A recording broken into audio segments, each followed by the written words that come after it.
देखिए क्या कह रहा है ये, थोड़ा सा इसको छोटा कर देता हूं मैं।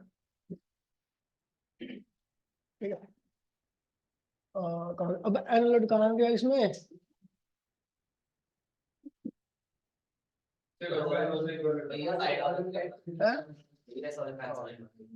एक बार लॉग इन करिए, तो लॉग इन कर। ठीक है, कह रहा है कि drive the relation between linear velocity and angular velocity. Linear velocity और एंगुलर वेलोसिटी के बीच में आपको क्या लिखना है? रिलेशन लिखना है। तो अगर आपको बता दूं तो मैं पूरा ही ड्राइव करा दे रहा हूं आपको। ठीक है, कि जो आपका आर्क होता है ना, आर्क, ठीक है, अगर पार्टिकल यहां से यहां पे गया, ए टू बी गया, तो यहां पर टाइम मान लीजिए क्या है, 0 है। यहां पर टाइम क्या हो गया? डेल्टा टी हो गया। क्या हो गया? Delta T. अच्छा, यहां से यहां तक की दूरी क्या है? डेल्टा एक्स है, आर की लेंथ, और यहां से यहां तक का एंगल जो है वो डेल्टा थीटा है। ठीक है, तो ये जो डेल्टा एक्स है और डेल्टा थीटा है वो कितने टाइम में किया गया? पहले टाइम 0 था, बाद में क्या डेल्टा टी, यानी डेल्टा एक्स और डेल्टा टी दोनों कितने टाइम में किए गए? डेल्टा टी टाइम में। ठीक है भैया, तो वी नो, एक रिलेशन जानते हैं हम, क्या? देखिए, आर्क इक्वल्स टू में रेडियस इनटू में एंगल, है ना। आर क्या यहां पर? डेल्टा एक्स है, रेडियस क्या आपकी? आर है। ठीक है, और एंगल कितना है? डेल्टा एक्स है। अच्छा, delta sorry delta theta, delta क्या है? थीटा। ये नहीं सिलेक्ट आ गया, ये रहा डेल्टा। ठीक है, उसके बाद ड्रॉ कहां गए? ये रहा, बस दिक्कत होगी इसमें, डेल्टा थीटा। ठीक है, अब हमें पता है डेल्टा एक्स और डेल्टा थीटा के अंदर चेंज जो है वो सेम टाइम में है, तो इसलिए हम क्या करते हैं, दोनों को सेम टाइम से डिवाइड कर देते हैं। डेल्टा एक्स अपॉन में डेल्टा टी क्या होता है? वेलोसिटी होता है। रेडियस और डेल्टा हीट अपॉन में डेल्टा ये क्या होता है? ओमेगा होता है। That is the relation in between, क्या हो गया भैया? लीनियर वेलोसिटी, ये क्या है? लीनियर वेलोसिटी, और ये क्या है? Angular velocity. ठीक है, लीनियर वेलोसिटी और एंगुलर वेलोसिटी के बीच का रिलेशन है। ठीक है, कोई दिक्कत तो नहीं है। ठीक है, फिर कह रहा है कि which is greater, the angular velocity of our hand and of a watch, angular velocity of the earth around its own axis. क्या कह रहा है भैया, कौन ज्यादा है, किसकी वेलोसिटी ज्यादा है? कह रहा है कि which is greater, angular velocity of the hour hand of a watch और एंगुलर वेलोसिटी ऑफ अर्थ, और ठीक है उसके एक्सिस पर। तो आपको बता दूं भैया, आवर हैंड की जो पूरी एक रोटेशन होती है वो 12 घंटे के अंदर पूरी हो जाती है ना? नहीं, और जो धरती की पूरी एक रोटेशन है वो 24 घंटे में पूरी होती है। और दोनों ही कितना एंगल बनाते हैं? 2 पाई का। दोनों कितना एंगल बनाते हैं? 2 पाई का। ठीक है, तो हमें पता है भैया कि एंगुलर वेलोसिटी ऑफ अर्थ, कौन सा क्वेश्चन है? 32। ठीक है, एंगुलर वेलोसिटी ऑफ अर्थ क्या होगा भैया आपका? तो 2 पाई अपॉन में 24 इंटू में 60 इंटू में 60। ठीक है, रेडियन पर सेकेंड। ये एंगुलर वेलोसिटी किसकी आ गई? अर्थ की। ये कैसे निकाला? तो भैया आपको पता ओमेगा क्या होता है? 2 पाई टी होता है। क्या होता है? 2 पाई टी होता है। तो 2 पाई क्या है भैया? एक रोटेशन का एंगल, टी क्या? उस रोटेशन को कंप्लीट करने का टाइम पीरियड। तो अर्थ की बात करता हूं तो अर्थ पूरी एक रोटेशन, 2 पाई का एंगल जो होता है वो 24 घंटे में करता है। 24 घंटे बोला तो 60 मिनट 60 सेकेंड। ठीक है भैया, तो ये हो गया अर्थ की रोटेशनल स्पीड होगी। किसकी स्पीड होगी? अर्थ की। अब मैं बात करता हूँ भैया आवर एंड की। तो रोटेशन स्पीड और आवर एंड क्या होगा? पूरा उसका एक साइकिल जो होता है वो 12 घंटे में पूरा हो जाता है। 12 घंटे बोले तो 60 मिनट और 60 सेकेंड। तो आप साफ, आपको साफ दिखाई दे रहा है। ठीक है, ये होगी आपकी फर्स्ट इक्वेशन और ये होगी आपकी सेकंड इक्वेशन। अरे यार क्या हुआ, गायब हो गया? नहीं वो, अच्छा ये क्वेश्चन नंबर, अरे यार यही तो भैया की आदत है ना इससे करने है, अपनी आदत नहीं है। अब देखिए, तो हमने देखा भैया आवर एंड अर्थ की जो रोटेशन स्पीड आई थी 2 पाई अपॉन में क्या आई थी? 24 गुणे में 60 गुणे में 60, ये हो गई थी आपकी फर्स्ट इक्वेशन। ठीक है, और जो आवर एंड की थी वो 2 पाई 12 गुणे में 60 गुणे में 60, है ना? ये होगी आपकी सेकंड इक्वेशन। ये फर्स्ट इक्वेशन थी on dividing, first and second equation, दोनों इक्वेशन को हमने डिवाइड कर दिया। तो angular speed of earth, angular speed of our hand equals to क्या जाएगा आपका 24 और पाई अपॉन में 24 गुणे में 60 गुणे में 60, और ये जब इससे डिवाइड होगा आवर हैंड की स्पीड तो उल्टी हो जाएगी, तो क्या हुआ 12 गुणे में 60 गुणे में 60 डिवाइड बाय 2 पाई, 2 पाई से 2 पाई क्या हुआ कैंसिल हो गया, ये पूरा कैंसिल हो गया 2 बार में। ठीक है, तो हम कहेंगे भैया कि डब्ल्यू ई अपॉन में डब्ल्यू एच इक्वल्स में क्या आ रहा है 1 बाय में 2। तो हम कह सकते हैं भैया कि rotation speed of our hand is the 2 times of rotation speed of earth. Earth की रोटेशन स्पीड से आवर हैंड की स्पीड क्या होती है, डबल होती है। क्या होती है, डबल। ये वाला हो गया। ठीक है, आगे बढ़े, चलो आगे बढ़ता हूँ। ठीक है,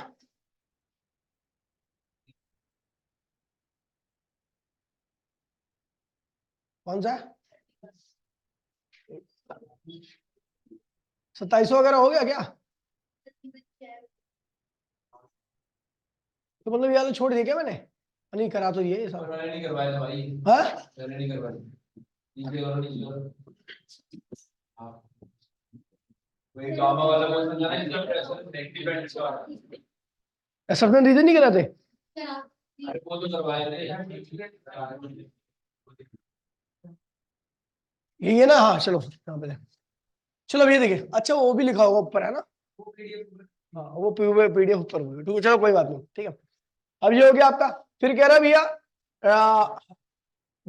ये लिखा हुआ है drive the expression for velocity of a car on bank cycle. ठीक है, coefficient of mu expression optimum speed, optimum speed मतलब कि मैक्सिमम वेलोसिटी आपको निकालनी है। ठीक है भैया, तो आसान है।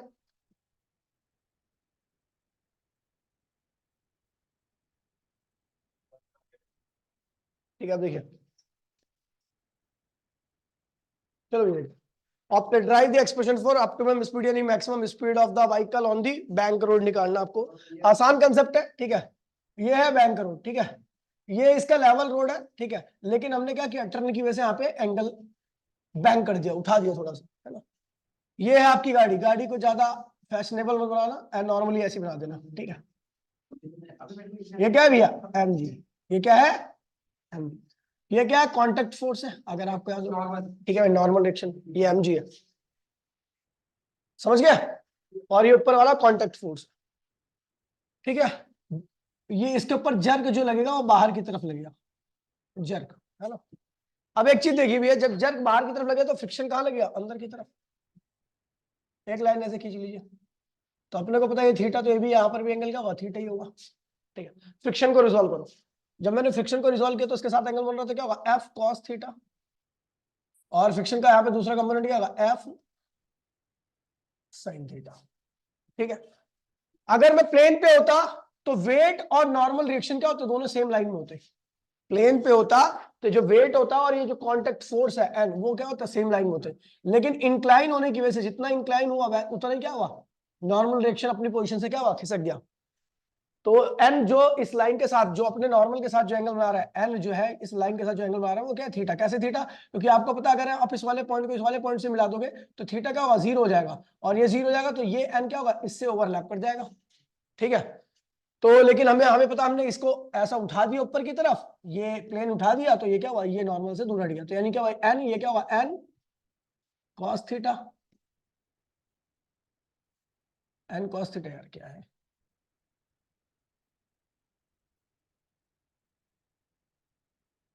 ठीक है, ये क्या होगा, एन कॉस थीटा, और इधर क्या आएगा, इसका एक कंपोनेंट का इधर एन साइन थीटा। याद है भैया, डायग्राम पूरा बन चुका है, अब इसके अलावा कुछ नहीं बनाना इस डायग्राम में। ठीक है भैया, तो at equilibrium condition, at equilibrium condition क्या होता है भैया, ऊपर के फोर्स बराबर नीचे के फोर्स, ऊपर कौन लग रहा है, एन कॉस थीटा, और नीचे कौन लग रहा है भैया, F sine theta plus M G. तो N cos theta minus F sine theta बराबर में क्या हो गया, एम जी हो गया। तो एन कॉस थीटा, और ये क्या होगा, एफ की वैल्यू आपको याद होगा, म्यू ए लिखता था मैं, याद है म्यू ए लिखता था, साइन थीटा बराबर में क्या हो गया, एम जी हो गया। एन कॉमन ले लीजिए तो क्या होगा, cos theta minus mu sine theta बराबर में क्या हो गया, एम जी होगी आपकी पहली इक्वेशन। ठीक है, अच्छा हम देख रहे हैं कि ये दोनों ये फोर्स का, हाँ ठीक है नॉर्मल, अरे यार ये एन साइन थीटा और एफ साइन थीटा ये दोनों क्या है एक लाइन में, और कहां लग रहा है इस सर्कुलर पाथ के सेंटर की तरफ। तो here F cos theta plus N sine theta act towards centre of curve path, centre of curve path. So they provide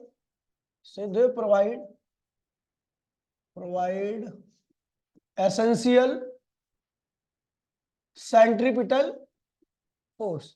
ये दोनों क्या प्रोवाइड करेंगे वे मिलके एसेंशियल सेंट्रीपिटल फोर्स। तो आपको बता दूं F cos theta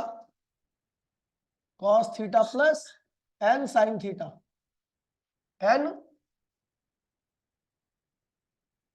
sine theta ये किसके बराबर होंगे एम वी स्क्वायर अपॉन में आर। अब बता दूं आपको एम क्या है मास ऑफ गाड़ी, वी क्या है मैक्सिमम स्पीड ऑफ गाड़ी ऑन बैंक रोड, ठीक है, आर क्या है रेडियस ऑफ कर्व पाथ। तो भैया क्या होगा एफ कॉस थीटा प्लस, अच्छा एफ की वैल्यू म्यू एन लिख दीजिए, क्या लिख दीजिए एफ की value mu N cos theta plus N sine theta बराबर में क्या होगा एम वी स्क्वायर अपॉन में आर। ये होगी आपकी सेकेंड इक्वेशन। क्या होगी ऑन डिवाइडिंग सेकेंड बाय, ठीक है भैया कोई दिक्कत नहीं, डिवाइड कर दो सीधा, ठीक है। अगर मैं डिवाइड करूंगा तो देखिए यहां से एन कॉमन है तो एन कॉमन ले लीजिए, क्या हुआ एन कॉमन आ गया, mu cos theta plus sine theta upon में यहां से भी इस वाले को एन तो कॉमन लिया हमने ऑलरेडी, एन क्या होगा cos theta minus mu sine theta equals to में क्या होगा एम वी स्क्वायर अपॉन में आर, और जब डिवाइड होगा एम जी से तो ये नीचे लिख दीजिए एम जी, एम से एम कैंसिल, एन से एन कैंसिल, ठीक है भैया। अब ये आर इधर ले आइए, ठीक है, अच्छा जी और आर इधर ले आइए तो आपका ये रिलेशन आ चुका है। इसको टेन की टर्म में लिखना है तो कोई दिक्कत नहीं, ऊपर नीचे कॉस से, इधर भी कॉस से डिवाइड करोगे, इधर भी कॉस से, इधर भी कॉस से, इधर भी कॉस, तो अपने आप आपको कॉपी वाला रिजल्ट आपको मिल जाएगा, कोई दिक्कत नहीं है, ठीक है। हाँ ऊपर नीचे कर रहे हो ना उससे कोई दिक्कत नहीं है, अगर हम इसमें पूरे में करते तो इधर भी करना पड़ता, लेकिन मैं ऊपर नीचे कर रहा हूं तो कोई दिक्कत नहीं है, ठीक है। आगे बढ़े,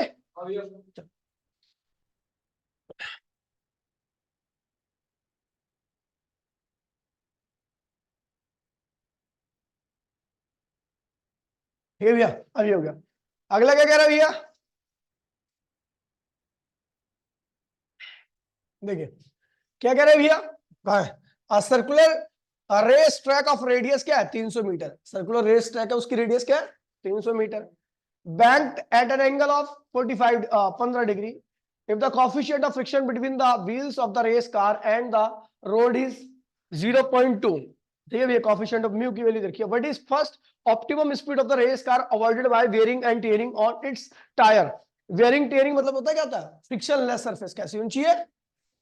तो भैया जब मैंने बताया था ये पतले टायर साइकिल ट्रैक है, साइकिल ट्रैक पे साइकिल चलेंगे, साइकिल चलेंगे तो भैया क्या होगा कार है क्या, ठीक है। साइकिल यहाँ पर वियर टेयर का केस जब बोलेगा ना वियर टेयर का केस तो आप ध्यान रखना कि मैंने आपको एक फॉर्मूला दिखा रखा है tan थीटा इक्वल्स टू में वी स्क्वायर जी आर। अब ये कहां से आया, तो भैया ये ध्यान रखना वियर टेयर के केस में इसने कार ले रखा है जबकि साइकिल यूज होती है, ठीक है चलो ठीक है भैया। तो सर्कुलर सारी वैल्यू दे रखी है वैसे तो, ठीक है। यहाँ पर tan 15 को कैसे सॉल्व करोगे, tan 15 होता है tan 45 minus tan 30, tan a minus tan b का फॉर्मूला लगा दोगे तो वहां से आपकी उसकी वैल्यू आ जाएगी। वैसे उसकी वैल्यू सीधा आती है tan 15 की पूरा सॉल्व करके अंडर रूट 2 प्लस 1 अपॉन में ऐसी कुछ आता था, tan 15 की वैल्यू जो आती है फिक्स है उसकी, ठीक है। हाँ तो यहाँ पे सीधा आपको अभी ऑप्टिमम स्पीड वाले फॉर्मूले में रखना, तो v इक्वल्स टू में क्या होगा जी आर, क्या आएगा जी आर म्यू tan थी प्लस tan थीटा अपॉन में क्या था, और यहाँ पे क्या था यार 1 माइनस म्यू tan थीटा, याद है लास्ट में ही फॉर्मूला आया था पावर हाफ, तो जी आर रेडियस दे रखा है, म्यू कॉफिशिएंट दे रखा है आपको 0.25 10 30 15 की वैल्यू है ना, उसके बाद ये आ जाएगा ऑप्टिमम स्पीड बोला ना, ऑप्टिमम स्पीड, ऑप्टिमम स्पीड यहां से आ जाएगी। ठीक है, आगे बढ़े। लेकिन यार एक बार देखना, रेयर टीयर के केस में, रेयर एंड टीयर के केस में, ठीक है, म्यू 0 ले रखा है क्या, एक बार ध्यान डालना, एक बार इसे गूगल पे डालिए भैया, जहां पर भी रियर एंड टीयर का केस आ जाए, यहाँ पे लिखा हो ना वियर एंड टीयर का केस आ जाए, तो वियर एंड टीयर के केस में म्यू की वैल्यू हमेशा क्या होती है, 0 होती है, ध्यान रखना। ठीक है, वो कर रखा है, ऊपर और नीचे वाले देखने लगी, ऊपर वाले देखने। ठीक है, तो अब इसमें क्या करना है अपने को, वी इक्वल्स टू में वियर एंड टीयर मतलब फ्रिक्शन ना के बराबर हो। ठीक है भैया, तो ये क्या है, जी, जी की वैल्यू क्या होती है 9.8 है ना, सब जानते हैं। आर क्या है 300, म्यू की वैल्यू क्या होगी वियर एंड टीयर के केस में 0 प्लस tan 15 डिग्री अपॉन में 1 माइनस 0 tan 15। सॉल्व कर लीजिए, आपका वही आंसर आएगा, मैं ऑप्टिमम स्पीड, मैक्सिमम स्पीड। ठीक है, ये इस तरीके से होगा। उसके बाद आगे भी चलो आगे बढ़ते हैं, अगला करते हैं। ठीक है,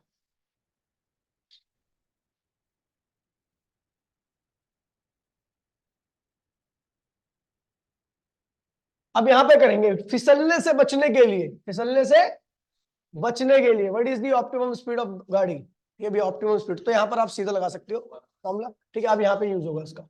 ठीक है, ये गलत लगा रखा है इसने, पहले वाले केस दूसरे में लगा रखा है, दूसरे वाले केस में पहले लगा रखा है। ठीक है, v इक्वल्स टू में जी आर क्या होगा, क्या आ रही है भैया, कैसे करते हैं इसको, म्यू प्लस tan थीटा पर डिवाइड है क्या ये, यहाँ पे सही चल रहा है, चलो इसको देखो, तो v इक्वल्स टू में क्या होगा, G R mu plus tan theta 1 minus mu tan theta, power क्या हाफ के भैया। तो भैया इसकी वैल्यू रखी है, सारी वैल्यू दे रखी है आपको, पूरा वही डालना है। ठीक है, यही तो है ना, यही था ना दूसरा वाला केस। आगे बढ़ते हैं भैया, determine the angle of friction and angle of repose and prove that both are numerically equal, दोनों इक्वल होते हैं। तो एंगल ऑफ फ्रिक्शन क्या होता है, तो मैंने आपको बताया था, ये बॉडी है, ये क्या है, वेट है इसका, हॉरिजॉन्टल सर्फेस बॉडी है, और ये क्या है, ये कांटेक्ट फोर्स है, क्या है ये, कांटेक्ट फोर्स है। अगर मैंने अप्लाइड फोर्स 0 लगा रखा है तो फ्रिक्शन भी क्या होगा 0, क्या होगा, फ्रिक्शन 0, किसी प्रकार का फ्रिक्शन नहीं होगा।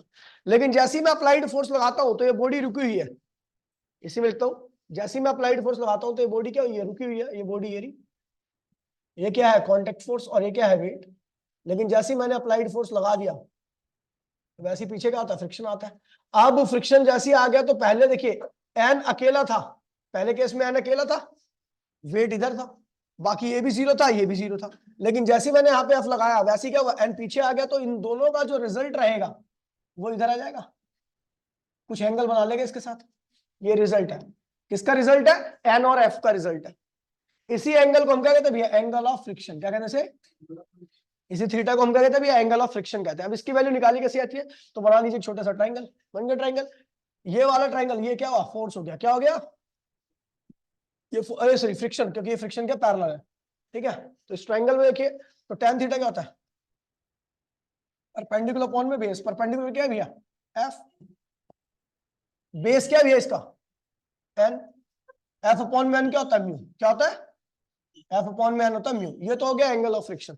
और ये ध्यान रखना कि एफ, देखिए ये थीटा जितना ज्यादा होगा म्यू क्या होगा, tan, देखिए यहाँ पर tan थीटा जितना ज्यादा, tan थीटा उतना ज्यादा, और म्यू क्या होगा उतना ज्यादा, जिस सरफेस का म्यू जितना ज्यादा होता है वहां पर फ्रिक्शन की वैल्यू क्या होती है, उतनी ज्यादा होती है।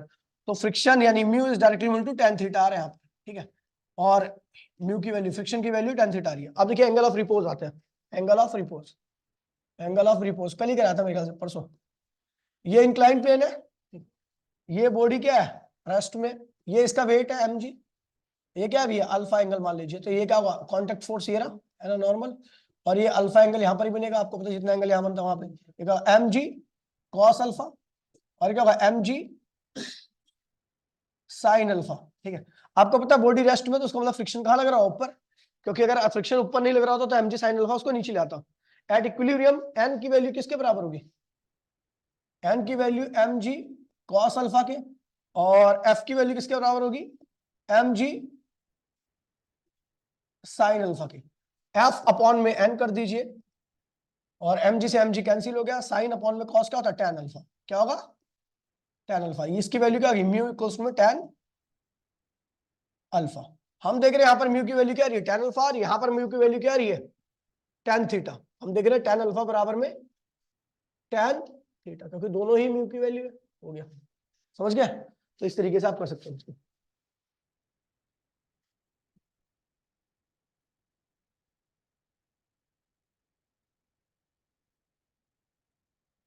सेलेक्ट हो जा,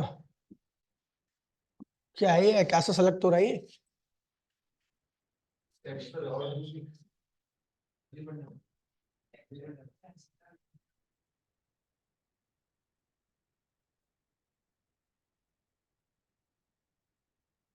चलो भैया आगे बढ़ते हैं, अगला क्या है, क्या कह रहा है, a cubical block rest on the inclined plane of mu equals to root 3, determine the angle of inclination। ठीक है, जस्ट स्लाइड डाउन। तो एंगल ऑफ इंक्लिनेशन कुछ नहीं भैया, एंगल ऑफ उसकी बात कर रहा है, किसकी बात, एक ब्लॉक है जो इंक्लाइन प्लेन पे ऐसे रुका हुआ है। क्या रुका हुआ है, रुका हुआ है, केवल रुका हुआ है। तो अपने को क्या निकालना है भैया, एंगल निकालना है। क्या निकालना है, इसका एंगल निकालना है। तो अपने को पता है भैया, सीधा निकालो, अगर म्यू दे रखा है आपको तो सीधा आपको पता भैया, tan अल्फा इक्वल्स में क्या होता है, म्यू। क्या होता है, म्यू। यही एंगल तो पूछ रहा है। तो अपने को पता है अल्फा इक्वल्स में tan इनवर्स क्या हो जाएगा, म्यू हो जाएगा। tan इनवर्स म्यू की वैल्यू कितनी रखी है, √3। tan √3 क्या होता है, 60 डिग्री। क्या होता है, अल्फा की वैल्यू क्या है, 60 डिग्री। इस एंगल का क्या है, यहाँ पे 60 डिग्री का एंगल बन रहा है। ठीक है, अभी बताया पीछे एंगल ऑफ रिपोर्स। चलो आगे बढ़ते हैं भैया।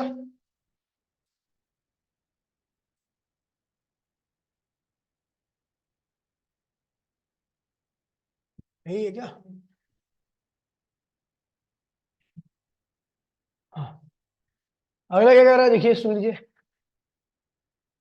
कह रहा a child sits stationary at one end of the long trolley moving uniformly with the speed of v, the smooth horizontal floor. If the child gets up and runs about on the trolley in any manner, what is the speed of the center of mass of trolley and child versus system। भैया एक बार बता दूं मैं आपको, ठीक है। कितना number question है, अच्छा 5 नंबर का। एक पहला पार्ट है नहीं ये, ठीक है। ये पूरे 5 नंबर क्वेश्चन है, उसके 3-4 पार्ट दे रखे हैं। तो पार्ट है, ठीक। तो भैया देखिए, एक चाइल्ड जो स्टेशनरी, चाइल्ड सीट कर रखा है, चुपचाप बैठा हुआ है वहां पर ट्रॉली के ऊपर, ठीक है। और ट्रॉली यूनिफॉर्म स्पीड से चल जा रही है, ठीक है। The child gets up and runs about on the trolley in any manner, किसी भी तरीके से वो भाग रहा है। तो what is the speed of the centre mass of the trolley, भैया रिमेन कांस्टेंट, बिकॉज चाइल्ड और जो ट्रॉली है वो एक सिस्टम बनता है, और सिस्टम के अंदर कैसा भी हो वो इंटरनल फोर्स माना जाता है। Internal force can not accelerate या can not change the position of centre mass. एक बार देखने जरा आंसर, ठीक है। There is no external force acting on the child and trolley, hence the momentum of the entire system conserved. Therefore, the center of mass keep moving its initial speed v in the same direction. समझ गया भैया, बच्चे का भागना trolley के ऊपर कोई फर्क नहीं क्रिएट करता, ठीक है भैया। तो आंसर लिख लेना इसका, There is no external force acting on the child and the trolley system, hence the momentum of the entire system is conserved. पूरे सिस्टम का मोमेंटम क्या होगा, कंजर्व रहेगा, ठीक है। Therefore the center of mass keep moving with the initial speed, वही speed से centre of mass अभी भी क्या करेगा, मूव करता रहेगा इन द सेम डायरेक्शन। अच्छा क्वेश्चन है ये, क्वेश्चन पूछने के लिए आते, कंफ्यूज करने के लिए, ठीक है। आगे बढ़े,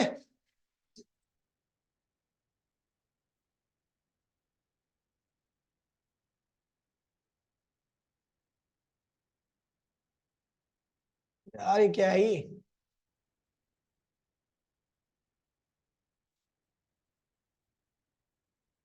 ठीक है। चलो अब देखिए, रिकॉर्डिंग हो रही है ना।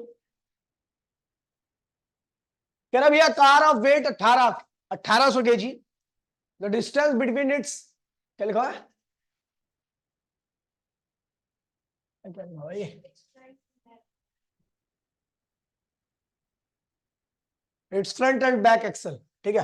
देखिए its front and back axle is 1.8 metre, its centre of gravity is 1.05 metre behind the front axle.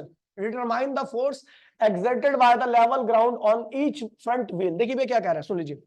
अच्छा क्वेश्चन है, एनसीईआरटी का मेरे ख्याल से एडिशनल का क्वेश्चन था ये, पता नहीं कैसे दे दिया यहाँ पे। ये भी एक गाड़ी है, ठीक है, मैं ज्यादा कलाकारी नहीं कर रहा। कह रहा भैया इसका वेट कितना है 1800 केजी, और इसका वेट जो है और उसका सेंटर ऑफ ग्रेविटी क्या है, इसकी कुल लेंथ कितनी है 1.8 मीटर, कितनी है 1.8 मीटर इसकी कुल लेंथ है यहां से यहां तक की, ठीक है। कह रहे भैया इसके centre of gravity is 1.05 behind the front axle, front axle से 0.15 1.05 मीटर दूर है centre of gravity. Centre of gravity वो पॉइंट होता है यहाँ पे पूरा वेट लाई करता है, ठीक है। यही हो गया आपका एक्सिस ऑफ रोटेशन। क्या हो गया, वैसे रोटेट नहीं करेगी लेकिन ये एक्सिस ऑफ रोटेशन हो गया, ठीक है। इसका वेट क्या होगा 1800 तो 18,000 न्यूटन, क्या हो गया 18,000 न्यूटन ऐसे लग रहा है नीचे की तरफ, ठीक है। अच्छा किस पे खड़ी है, जमीन पे खड़ी है, तो भैया कॉन्टेक्ट फोर्स रहेगा ऊपर की तरफ, है ना। भैंस की पूंछ,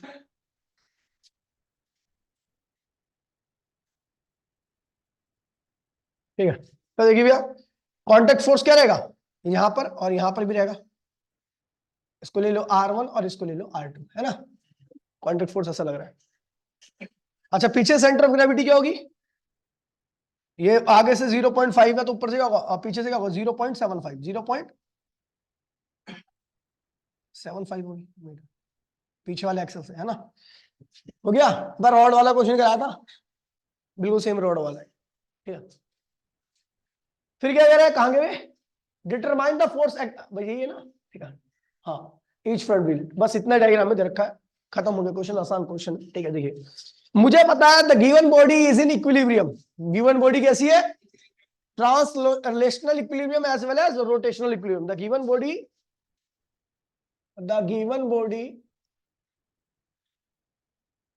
इज इन इक्विलिब्रियम, तो क्या होगा, नेट फोर्स की वैल्यू क्या होगी 0, नेट फोर्स 0 मतलब फोर्स अप बराबर में फोर्स डाउन, जितना अपवर्ड फोर्स लगे, अपवर्ड फोर्स क्या है R1 प्लस R2, और डाउनवर्ड फोर्स कितना है 18,000 न्यूटन।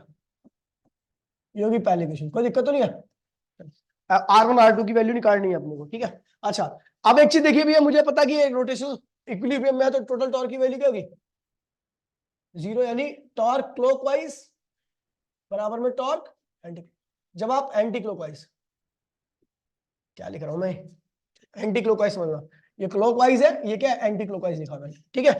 अब क्लॉकवाइज टॉर्क क्या होता है, देखिए जब आप दोनों चीजों को बराबर लिखोगे ना, दोनों को पॉजिटिव लिखना पड़ेगा आपको, क्या लिखना पड़ेगा, तो भैया अब देखिए क्लॉकवाइज टॉर्क, देखिए अगर मैं देखूं तो ये वाली ये एक्सिस ऑफ रोटेशन है, क्या ये, तो ये वाला फोर्स इसको ऐसे घुमाएगा, कैसा टॉर्क क्रिएट कर रहा है क्लॉकवाइज, क्या कर रहा है, और टॉर्क की वैल्यू क्या होगी R1 फोर्स इनटू में रेडियस, क्या होता है, क्योंकि हमें पता भी है इस आर्म पर ये फोर्स क्या लग रहा है परपेंडिकुलर, इसलिए साइन थीटा नहीं आएगा।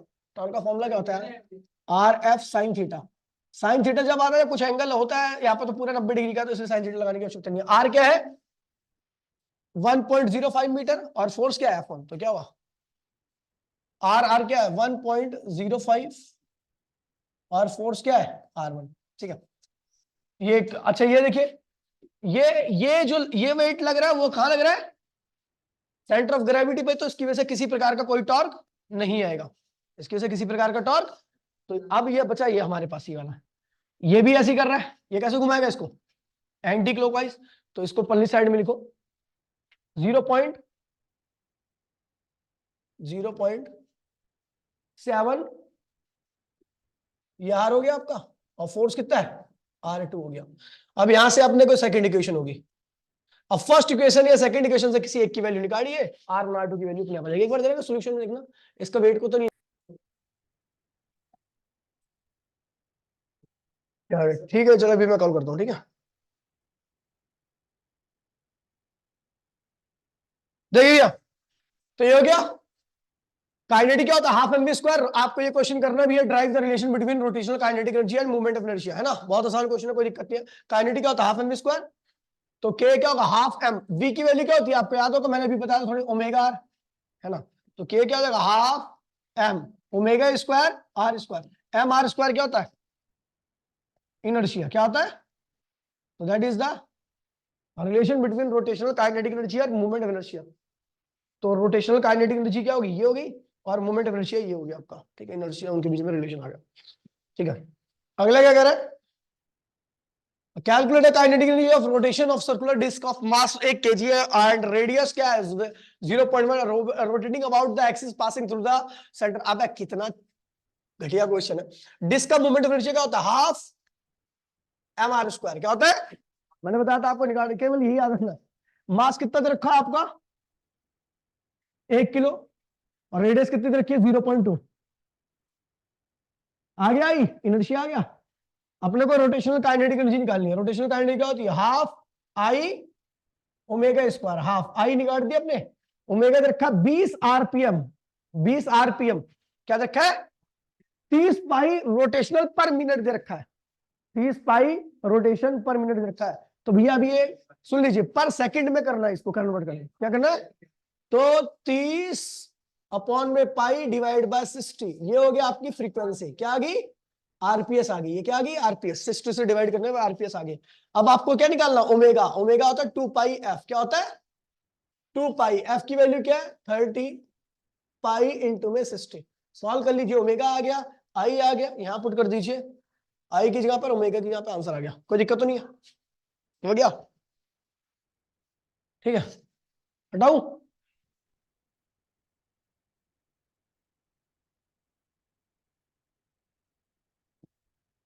कहां गया भैया अगला,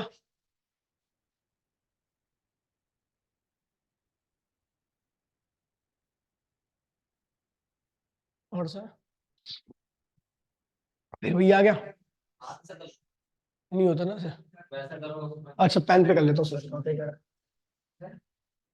अच्छा पीछे गिरा हुआ एक पर गया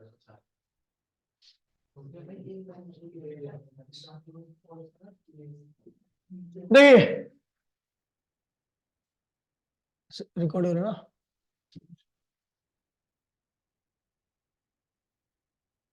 देखिए भैया क्या ऑन तो है,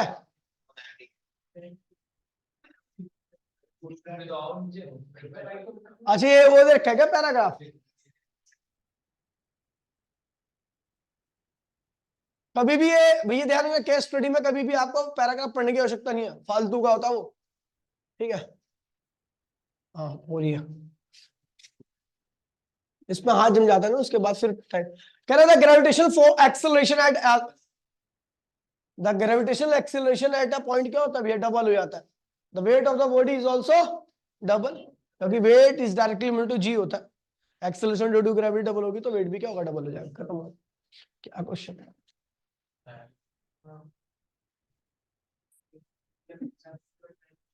अच्छा, which of the following which of the following freely falling object will have maximum acceleration in vacuum, ठीक है भैया, तो भैया प्लास्टिक को और आयरन, तो भैया वैक्यूम में चले जाऊं, फ्रीली फॉल तो वैक्यूम है ना, वैक्यूम, वैक्यूम मतलब ये समझना मत समझना कि स्पेस में भाग गया, वैक्यूम का मतलब होता है जहाँ पे एयर नहीं हो, एयर का कोई रोल ना हो, वो वैक्यूम है, ठीक है भैया।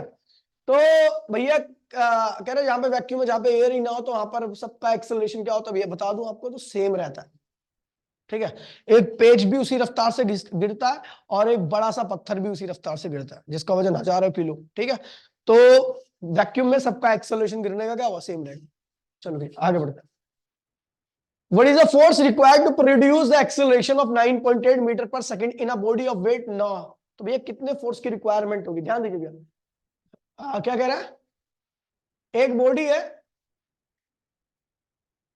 एक बॉडी है, उसको कितना फोर्स चाहिए, कितना एक्सीलरेशन लाना है, इतना, बॉडी का वेट कितना है भैया 9.8, तो भैया देखिए सुन लीजिए, ठीक है, तो हाँ देखिए भैया, अभी आपको वेट दे रखा है, वेट क्या होता है फोर्स, एक्सेलरेशन, ठीक है भैया, मास, तो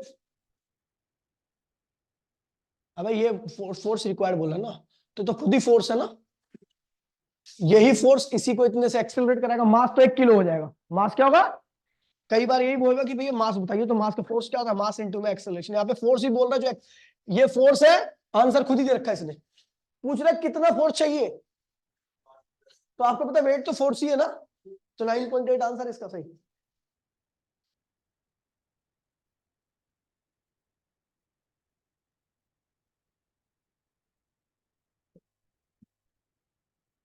तो बड़ा दिक्कत पैदा कर रहा है, इतनी देर में निपटा देता कब का। ठीक है, कह रहा what is the mass of a girl whose weight इतना 450।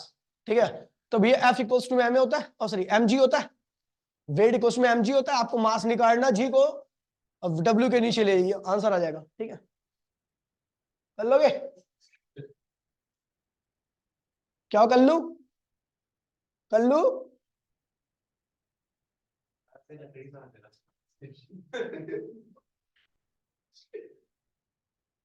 कह रहा भैया एक्स इक्वल्स टू में a cos omega t plus 5।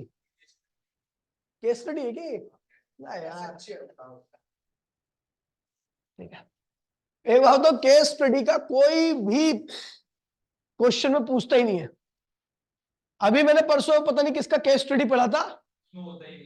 हाँ नहीं नहीं नहीं नहीं, हाँ 12th में भी कल परसों मैंने पढ़ा था केस स्टडी, पढ़ा पूरा केस स्टडी पढ़ा, लेकिन आंसर किसी और टॉपिक से बोल रहा है, क्वेश्चन किसी और टॉपिक से बोल रहा है। ठीक है, कह रहा था amplitude of simple harmonic wave is the magnitude of displacement, maximum displacement. ध्यान रखना, एम्पलीट्यूड क्या होता है? Maximum displacement of vibrating particle from its mean position. ठीक है भैया, फिर कह रहा है भैया कि यह function sine omega T minus cos omega T एक साधारण हार्मोनिक गति का प्रतिनिधित्व करता है। बिल्कुल करता है भैया। तो what is time period of simple हार ऐसे समझो। तो मैंने बताया था ना आपको, ये सिंपल हार्मोनिक कैसे प्रूव करता है। इसके लिए प्रूव करने के लिए कुछ भी नहीं करना, ये इसको पहले सिंपल हार्मोनिक क्या होगा, वाई कोस में क्या रखा है, sine omega T minus cos omega T. Single sine के टर्म में आना चाहिए, कॉस के टर्म में आना चाहिए, याद है नहीं याद है?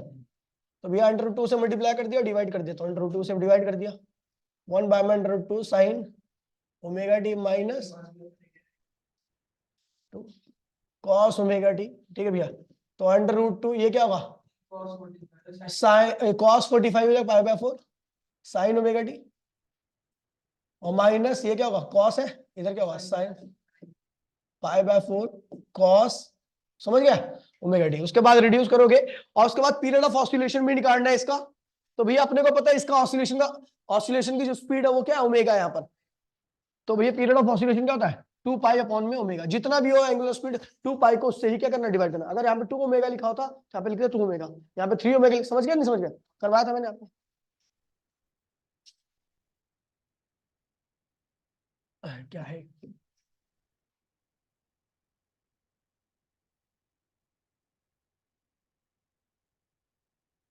पढ़ लिखिए। If a hole is bored along the diameter of earth and the stone is dropped, start oscillating। कह रहा भैया एक टनल बनाओ अर्थ के अंदर और एक पत्थर छोड़ दीजिए, तो क्या होगा पत्थर।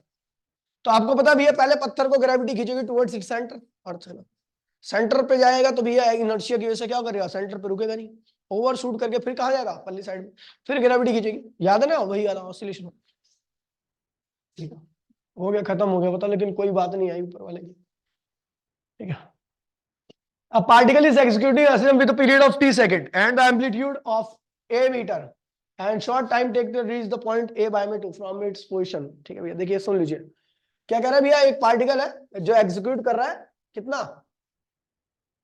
एग्जीक्यूट कर रहा है, simple harmonic with a period of t second and amplitude क्या है भैया, a मीटर। एम्पलीट्यूड क्या है उसका, the shortest time it take to reach the point a under root में 2 फ्रॉम इट्स मीन पोजीशन। ठीक है भैया, यहां पर जाने में कितना टाइम लग जाएगा। ठीक है, तो भैया सीधा सी बात है, आ जाइए, टाइम निकालना अपने को। ठीक है, तो कैसे करते हैं इसको, करेंगे।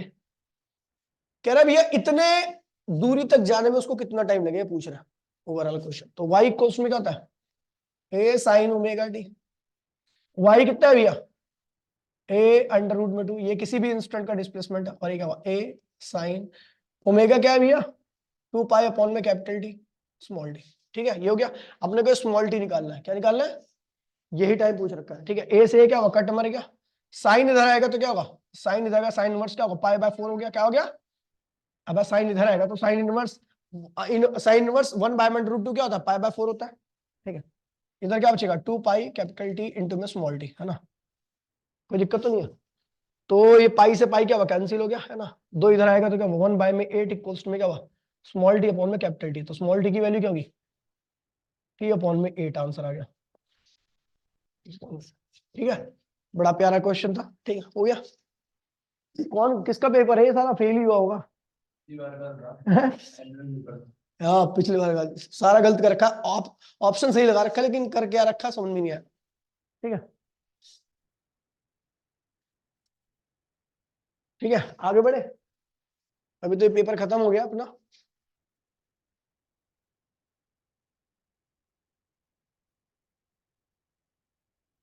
एक सेकंड हो गया।